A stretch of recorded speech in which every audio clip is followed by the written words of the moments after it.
Good morning mga kabady boss. For today's video ay nagsumpit o nag-AI tayo ng ating nag-hit na inahing baboy.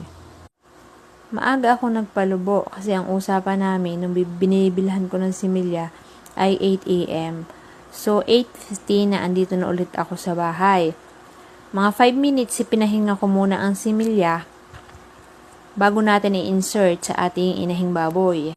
Success naman ang pagpapasok natin ng catheter and itong similya ay nag-uumpisa na nating ilagay ng dahan-dahan. So, kailangan huwag bibiglain at kailangan na iutay-utay lamang.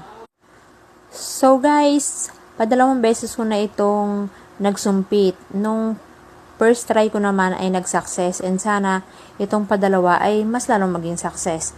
So guys, thank you for watching. Please like, comment, and subscribe my YouTube channel. Thank you!